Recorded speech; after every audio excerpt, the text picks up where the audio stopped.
Why companies are stopping work-from-home jobs. During the COVID-19 pandemic, many jobs stopped and transitioned into the work-from-home setup. It became the new normal for over 2 years. However, these days, companies are starting to go back to the in-office setup. The reason? That will be answered in this video. But first, don't forget to hit like and subscribe to this YouTube channel to stay updated on the latest in the luxury world. At Luxury Mindset, we bring you all luxurious information ranging from items, cars, houses, places, and even people who bathe in luxury. Not only that, but we also give you pretty much the amount you would need to purchase any of these luxurious stuff. So if you're interested in the rich, becoming rich, or even dreaming of lying on a mattress of gold or dollar bills, click the notification bell to keep yourself updated on this channel.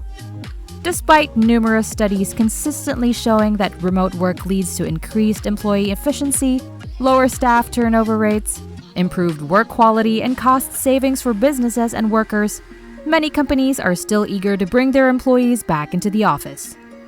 The trend of working from home, which gained momentum during the COVID-19 pandemic, is now receding as more employees are being called back to the physical workplace. Even before the pandemic, high-tech companies were exploring remote work benefits. For example, a peer-reviewed report conducted by an unidentified NASDAQ-listed company involved a trial with their call center workforce. Half of the employees were randomly selected to work from home, while the other half remained in the office. The findings showed that the remote group experienced higher customer satisfaction, handled 13 more calls on average, and had 50% less staff attrition, a significant improvement, considering call centers' typical high turnover rates. Despite the evidence favoring remote work, many companies are still opting to bring employees back to the office. This raises questions about their rationale and reluctance to embrace remote work as a long-term arrangement. A subsequent study encompassing diverse job roles, including finance, marketing, and software development, yielded similar findings. It compared two groups: those working full-time from the office and those on hybrid schedules, splitting their time between home and the office. The results showed that hybrid workers were 8% more efficient and experienced 35% lower turnover rates compared to full-time office workers. This highlights the benefits of work-from-home approach for businesses and their workforce. Embracing remote or hybrid work arrangements offer clear advantages for businesses aiming to maximize employee productivity.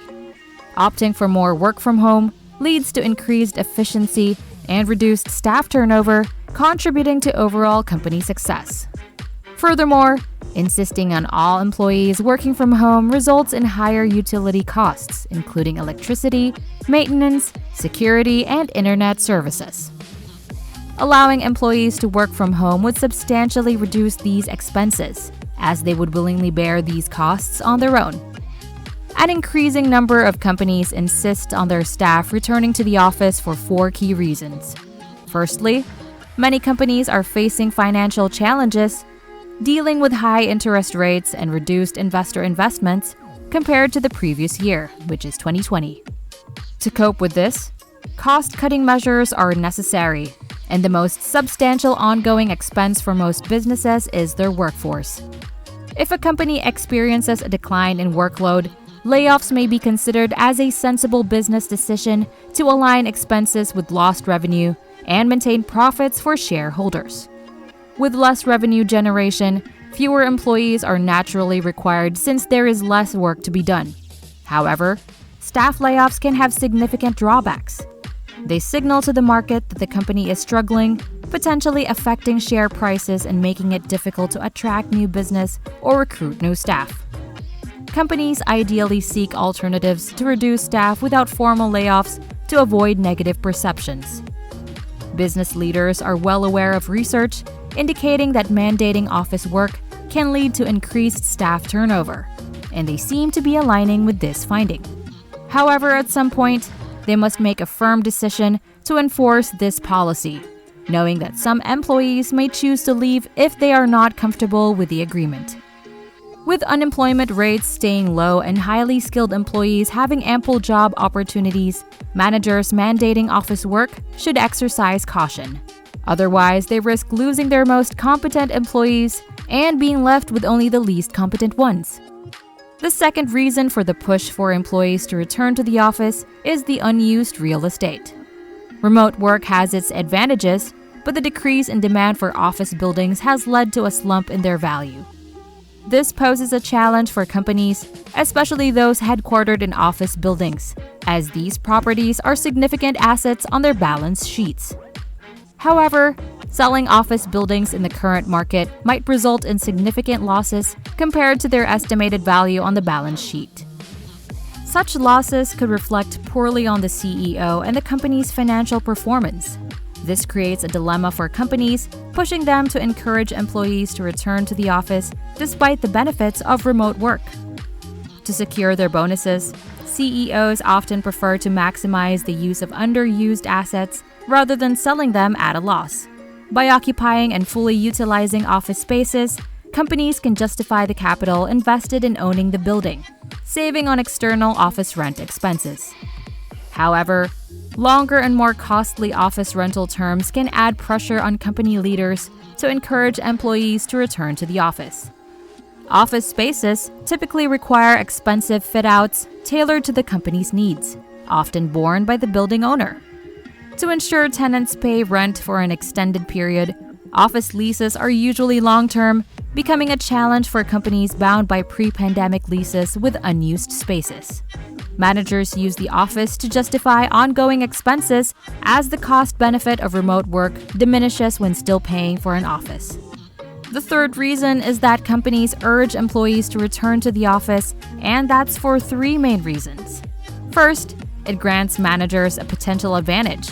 By scaling back remote work options and insisting on physical presence, some managers can maintain the appearance of importance by overseeing their subordinates closely. In an office setting, they can easily occupy time with repetitive tasks and micromanagement, which is more challenging to do online. Secondly, senior managers who have the authority to bring people back to the office prefer in-person work. They value traditional business soft skills like firm handshakes and casual conversations with colleagues, which are less relevant in virtual environments. These interpersonal skills have been essential for their career advancement, and they associate their success with them. However, the rise of remote work culture presents them with new challenges, such as online meetings with participants in bathrobes and co-workers as pets making appearances. Despite these challenges, the third rationale is that professional office culture remains a potent tool for managers to motivate and get the best performance out of their subordinates. Thirdly, although people claim they prefer extra money, they tend to acclaim quickly to higher income levels, making it their new norm. Over time, increased income becomes their new baseline expectation, leading to a reduced impact on their long-term motivation. The fourth reason is that people seek recognition and modest incentives, like being named Employee of the Month with their photo displayed on the wall. However, most of these non-cash awards require physical presence to be effective, and remote work makes roles more transactional and easily comparable to others regardless of location. Furthermore, these perks mostly benefit senior managers who then tend to make decisions for everyone else, prompting them to return to the office. A study on 10,000 workers in 2021 found that 44% of executives who primarily work remotely during the pandemic wanted to return to the office every day, while only 17% of employees shared the same sentiment. Survey results show that most managers believe remote work negatively affects team productivity, contradicting data suggesting otherwise. Surprisingly, there was a 66% surge in the use of employee monitoring software in the fall of 2021. This suspicion towards subordinates persists even as workers return to the office. However, companies are now more focused on collecting employee data and letting go of underperforming staff. Nonetheless, the real profitability of using data lies in other aspects, not just staff reduction. So which do you like better? Working from home or in the office? Share your experience with us in the comments.